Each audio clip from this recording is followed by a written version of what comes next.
સુરતના પુણા વિસ્તારમાં એક ઘરમાં ઘૂસી લૂંટ વિથ ગેંગરેપની બનેલી ઘટનામાં બંને આરોપીઓને ઝડપી પાડવામાં પોલીસને સફળતા મળી છે.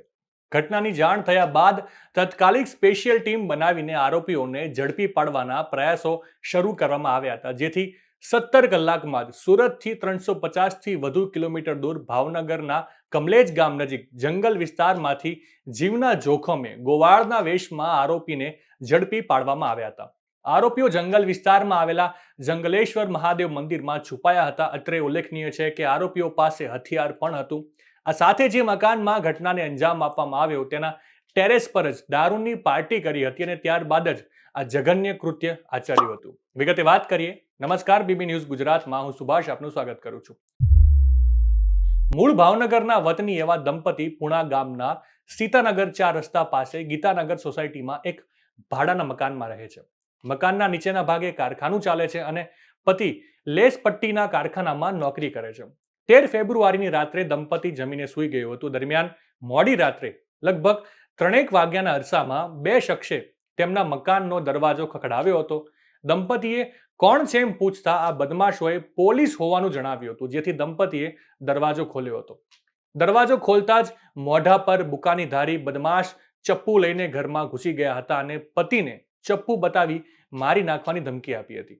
પતિને બંધક બનાવીને પત્નીને ટેરેસ પર લઈ જઈને નિકુંજ ભીંગરાડિયા અને દિનેશ યાદવ દ્વારા સામૂહિક બળાત્કાર ગુજારવામાં આવ્યો હતો, જેનો વિડીયો પણ બનાવ્યો હતો અને ત્યારબાદ નીચે આવી તેના પતિને વિડીયો બતાવી જાનથી મારી નાખવાની ધમકી આપી હતી. આ સાથે 35,000 રૂપિયા રોકડા અને દાગીના સહિત 60,000ના મતાની લૂંટ ચલાવી ફરાર થઈ ગયા હતા.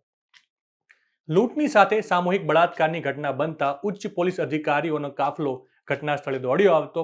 ડીસીપી આલોક કુમારે જણાવ્યું હતું કે ઘટનાને ગંભીરતાથી લઈને તાત્કાલિક સ્પેશિયલ ટીમ બનાવવામાં આવી હતી, જેમાં પુણા પીઆઈ વીએમ દેસાઈ અને Varachha PI RB Gojiya, PSI, head constable સહિતના 10 પોલીસ કર્મીઓનો સ્પેશિયલ ટીમમાં સમાવેશ કર્યો હતો. બંને આરોપીઓ આ ઘટના બાદ સુરતથી ફરાર થઈ ગયા હતા. આરોપીઓ ભાવનગર સાઈડ ભાગ્યા હોવાની જાણ થતાં જ સ્પેશિયલ ટીમમાં રહેલા વરાછા પોલીસ સ્ટેશનના પીઆઈ આરબી ગોજિયા સહિતના 7 પોલીસ કર્મીની ટીમ ખાનગી વાહનોમાં ભાવનગર તરફ રવાના થયા હતા. ગણતરીના કલાકોમાં જ આરોપી નિકુંજ ભીંગરાડિયા અને દિનેશ યાદવને ઝડપી પાડ્યા હતા. આ બંને આરોપીઓને સુરત લાવવામાં આવી રહ્યા છે. ત્યારબાદ તેમનું મેડિકલ અને ઓળખ પર કરવામાં આવશે. સીસીટીવીમાં 3 શકમંદો હોવાનું જણાયું હતું અને સીસીટીવીમાં જોવા મળતા ત્રીજા યુવકની આ ઘટનામાં સંડોવણી છે કે નહીં તે અંગે વિગતે તપાસ ચાલી રહી છે. વિગતે વાત કરીએ તો ડીસીપી આલોક કુમારે આ અંગે પ્રેસ કોન્ફરન્સ કરીને સ્પષ્ટતા આપી હતી. સાંભળીએ ડીસીપी आलोक कुमार ने. कल पूना पुलिस स्टेशन के विस्तार में बीएनएस के डिफरेंट धाराओं के अंदर में एक रॉबरी और गैंग रेप केस को हमने दर्ज किया है. इसमें आरोपी के बयान से हमने 2 आरोपियों को आइडेंटिफाई किया है और इन दोनों की धरपकड़ हमने भावनगर से की है. पहले आरोपी का नाम है निकुंज उर्फ बुलेट, इसका मूल है भावनगर. दूसरे आरोपी का नाम है दिनेश उर्फ छोटू यादव, इसका मूल है जौनपुर उत्तर प्रदेश. इसके लिए हमने एक स्पेशल टीम की रचना की है. उसमें डिफरेंट पुलिस स्टेशन से पीआईज, पीएसआईज और हेड कांस्टेबल्स को हमने उस टीम में रखा है और इस कंबाइंड स्पेशल इन्वेस्टिगेशन टीम ने छोटे ही समय में ह्यूमन इंटेलिजेंस और टेक्निकल इंटेलिजेंस का सहारा लेके इन दोनों को भावनगर से खोज निकाला है. इसके बाद इन आरोपियों को हम यहाँ पे वापस लेके आ रहे हैं. इसके बाद इनका हम मेडिकल और टेस्ट आइडेंटिफिकेशन परेड फिर कराएंगे. सीसीटीवी में 3 शकमंद देखे गए थे, तो तीसरे आरोपी से क्या अभी कार्यवाही हो रही है? सीसीटीवी में जो तीसरा आरोपी जो दिखा है उसका अभी इन्वॉल्वमेंट इस क्राइम में डाउटफुल है और इस पे हम तपास कर रहे हैं क्राइम की टीम के साथ. अगर उसका कुछ इन्वॉल्वमेंट इस क्राइम में आता है, इन दोनों का जब हम रिमांड में लेंगे, इनसे पूछेंगे, पूछपरछ के बाद हम डिसाइड करेंगे कि उसका कितना इन्वॉल्वमेंट है. अभी हम फिलहाल उसको वॉच में रख रहे हैं. ये जो टीम थी उसमें कितने पुलिस जवान थे और कितने टाइम में ये पूरे का पूरा केस को उकेला गया है? इस टीम में टोटल 10 लोग थे, जिसमें 2 पीआईज थे. Pi Poona is the main तपास अधिकारी और pi Varachha he was also a तपास अधिकारी और इसको हमने अंडर 24 आवर्स में डिटेक्ट किया है. 13 ફેબ્રુઆરીના રોજ બપોરે 12 વાગે 350 કિલોમીટરથી વધુનું અંતર કાપીને રાત્રે 2 વાગ્યા આસપાસ આખી ટીમ ભાવનગર પહોંચી હતી. બંને આરોપીઓ પીડિત મહિલા અને તેના પતિનો મોબાઈલ પણ લઈ ગયા હતા.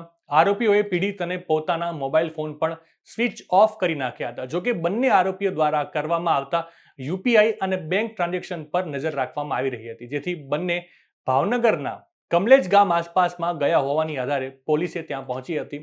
વરાછા પોલીસ સ્ટેશનના પીઆઈ અને સ્પેશિયલ ટીમના સભ્ય એવા આરબી ગોજિયાએ જણાવ્યું હતું કે બંને આરોપીઓ કમલેજ ગામથી અંદર 3 કિલોમીટર જંગલ વિસ્તારમાં આવેલા જંગલેશ્વર મહાદેવ મંદિરમાં છુપાયા હતા.